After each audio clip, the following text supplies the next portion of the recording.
This in a country like the United States of America is crazy. This in a country like the United States of America is unheard of. A lot of people don't realize that the United States of America is the imperial core. This is where the anti-socialist sentiment bred, okay? So cute, my little Hasanito. My friend's millennial mom, who's kind of left of lib, canceled her Spotify subscription because it plays ICE ads. Woke is making a comeback. I live in rural Tennessee, by the way. Yeah, woke is making a comeback. Look at the No Kings protest. That's all woke shit. That's all like 65-year-olds being like, we have to start combating fascism militarily and shit. Sure, there are a lot of like incredible liberal elements within the No Kings protest, for sure. But I'm telling you right now, the boomer coalition the boomer bloc is infinitely more radicalized than you think they are, but they just don't have the mechanism to communicate their anger. They don't have the tools to be able to say like, this is what I want, because of a lifetime of Red Scare propaganda, which is why I said it is silly to cast aside any sort of protest or any sort of movement, mobilization like this and poo-poo it from afar, okay? I'm telling you, there are a lot of people out there who recognize everything that's going on as like completely untenable, completely inappropriate, and abhorrent, okay? Bro, come on, it's a gathering, not a fucking protest. They just want blue team to win so they can get back to that apathetic Twinkie consumption, be for real. Oh my God. Listen, are there people who just want that? Absolutely. But I don't think you realize how much more the average liberal has moved in the direction of like demanding that they have like a fighter, a democratic socialist or a social democrat in a country where like this was impossible, okay? This was impossible to fathom, especially for boomers. I'm saying if we do not use this momentum to our advantage and take away all of that interest that people clearly have in changing things, into organizing, into developing class consciousness, then what is the alternative? My point is, and has always been, if you build it, people will come, okay?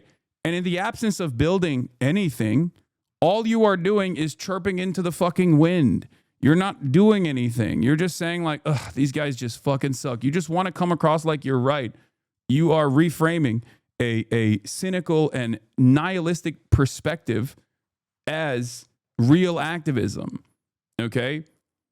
I'm not saying that the No Kings protests ultimately are going to single-handedly change discourse or change the dynamic of this administration, but expressing discontent and mobilizing in this fashion, even if it's for basically a fucking parade, implies that there are people out there who recognize right from wrong, okay, who are willing to go out in the streets, and also on top of that are looking for something different, an alternative vision, because they're also, a lot of those people are also upset with the Democrats anyway. It's that simple. And if you look at the trend lines in fucking socialism, amongst the Democrats in general, socialism support is at an all-time high among the Democratic Party since 2010. Democrats are now saying that they are sympathetic towards socialism at 60+%. There are 16% of Republicans that are sympathetic to socialism. I don't know who the those guys are, okay? I need to understand the mindset of those dudes. But like, this in a country like the United States of America is crazy. This in a country like the United States of America is unheard of. A lot of people don't realize that the United States of America is the imperial core. This is where the anti-socialist sentiment bred, okay? Post-World War II, we took on the task from the fascists and we made it our number one cause, because fascists rose to power when socialism was at its peak, okay? Post-industrial revolution, the way that commodity production was designed at the time with factory lines and the assembly lines made it so perfect for people to radicalize. You had the peasant class in the countryside. That was a little bit harder to get together, but ultimately there were so many different initiatives that created a movement of socialism that we haven't seen since, okay? You had successful revolutions, right? You had the successful revolution in the most unlikely place, in Russia. It was supposed to be Germany, okay? Even Lenin would agree, right? It was supposed to be Germany, and Germany was this close, Italy as well. And there were mistakes that were made along the way, but ultimately, given the undemocratic structure of a lot of these countries, the liberals were too fearful of allowing society to go through this radical transformation at the hands of revolutionaries, and they were at the mercy of the fascists who said, our number one op is socialists. We will kill them. We will fight them. We will enact vigilante justice upon them. Anytime there's a strike happening anywhere, whether it be the peasants in the countryside or whether it be the industrialists and the trade unionists in the big cities, we will brutalize them. And all of the petite bourgeoisie and all of the large capital owners decided those are our guys. They will actually do everything to stop this movement, to stop this momentum. And they leaned into it.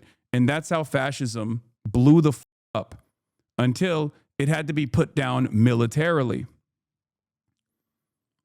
And that wasn't even for the United States of America and for the rest of the Allied forces, with the exception of the USSR. That wasn't necessarily done because of an ideological difference.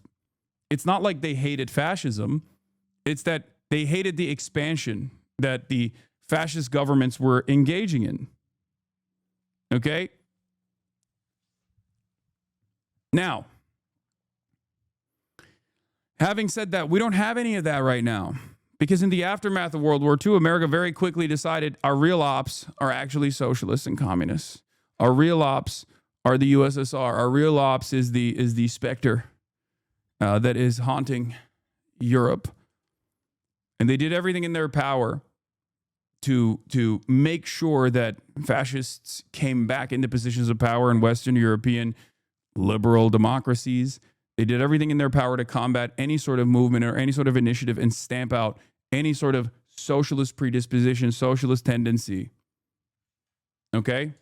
And they successfully did that.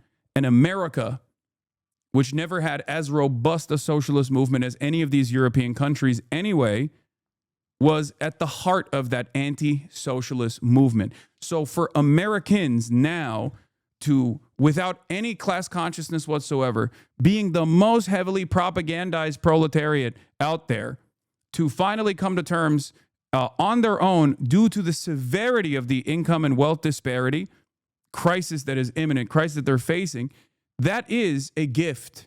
That is a gift for all of us. It's a gift for organizing. But instead of locking in at a time when the liberal left flank party is at its weakest, and the right-wing reactionary party is very actively moving away from liberalism towards fascism, and that is creating a lot of discontent. Instead of locking in and using this as an opportunity to organize, we're just fighting amongst ourselves over petty shit. At least that's the way I see it. That's the way I see it. And this kind of stuff gives me more confidence than ever before. Today's CNN poll reports that almost 1 in 5 American adults consider themselves democratic socialists, almost the same number who say they're a part of the MAGA movement.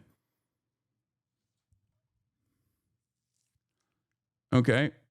Is anti-imperialism petty shit, though? No. It's not.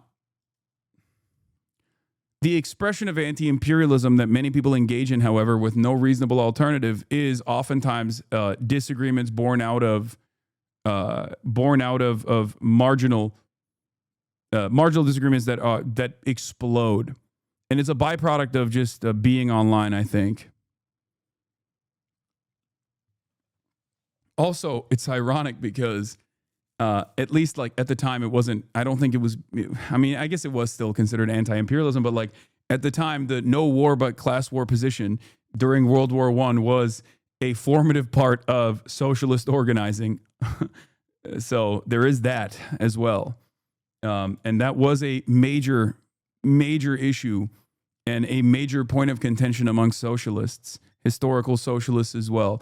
Some who said, you know, we have to engage in these sorts of wars, and found themselves at the mercy of nationalistic sentiment, and then maybe even moved on and created, potentially created movements like fascism.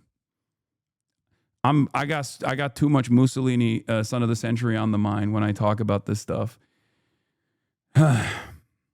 Karl Marx's brain would have exploded when learning that Germany was not leading the fight for Marxist political and economical thought, but rather the damn Russians and the peasants and Chinese. Yeah, I mean, it happens.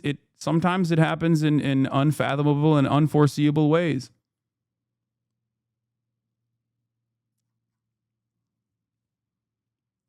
But anyway, my point is, and always will be, in one word, there are people out there that you would never expect. There are people out there who are small business owners, for example, like literally small business owners, like who have a class position,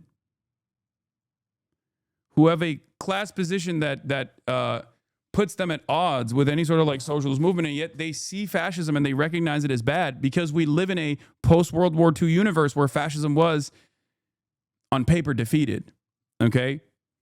Some Nazis will even say like, oh, America's like civic nationalism revolves around being anti-Hitler. And they say that in a disparaging way, but like that's a pretty solid civic religion that you could structure your world around. That's just at its core, maybe through some misunderstandings, like a fundamental anti-fascist principle. And that's solid. That's a good line of organizing. That's a good way to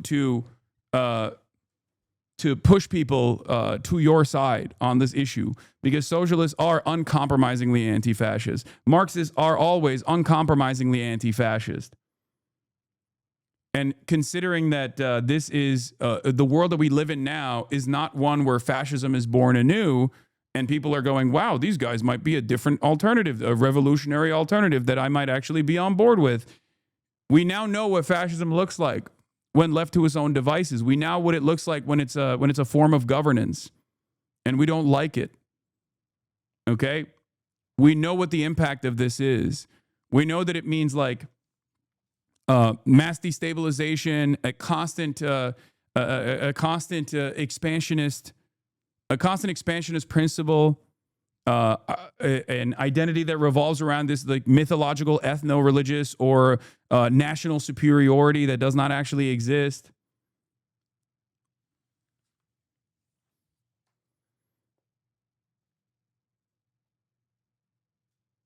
That's it.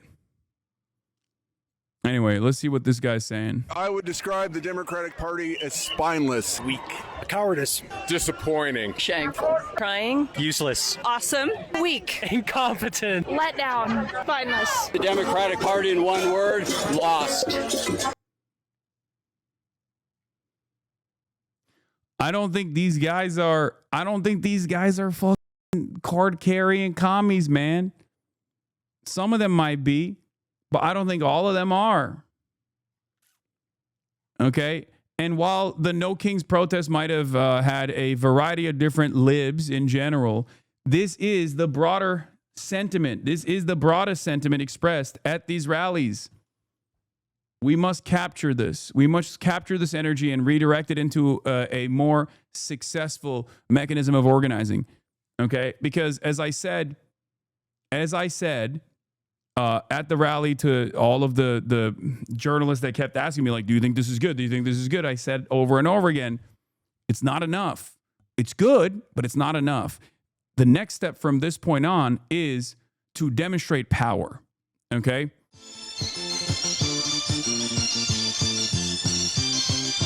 天上太阳，风呀风通通的，心中太阳是毛泽东的，看看到我们的结伴呢，这一本身上家做主人，一呀一自由，呀呀自由啊，这一本身上家做主人。